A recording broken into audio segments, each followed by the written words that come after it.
How about they reverse the two things? Instead of picking a class and then choosing your attribute points and adding attribute points into it, right?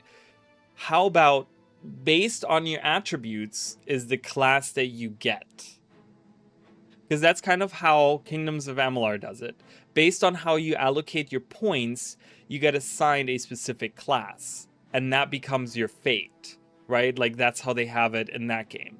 And then that way you have still a class system, because you still pretty much pick a class in that sense, but you have to like build into it. And that's what the skill collection could come into, right?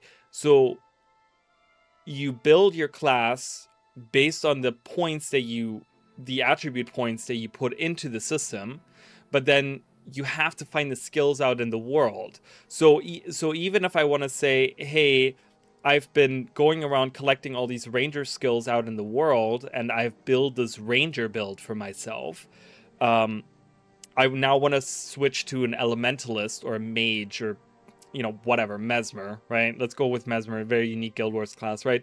So I want to do a Mesmer. So you put a bunch of points into like intelligence or whatever, right? And you build the illusionist, right? They could have, and they could have like the point attributions being different kinds of magic, for example, right? They could say like the more points you put into nature magic and bows, that makes you a ranger if you put the points into those two attributes. They could have a list of like 20 different attributes that you could put points into, and really have you know, fill your class in specific ways depending on which lines you fill out, right, and put points into. But then you have to, once you decide to switch your class, you actually have to go back around the world and find skills for that class that are then usable, that need to be that need to have a specific set of attributes to be able to be used, and so they become automatically these class skills, because you have to have attribute points in that trade line, in that attribute line, in order to use them. I don't know. I'm just, they do mention skill collection in the blurb. It's right on the Steam page, so they want people to take note of it. You start as a Veil Warden, and you choose your class based on your actions and your gameplay. What you like doing, yeah, like that it could work. Make something like being a warrior. You can still have a ranger pet as well if you build out your character right.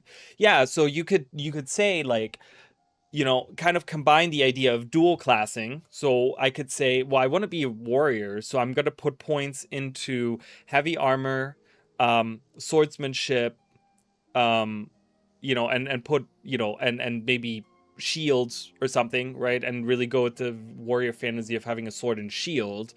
And then you, as you get more points and as you collect more skills around the world, you then say, well, I get all these skills, like these pet skills, right? And I like maybe unlocked these different pets or something that I found out in the world.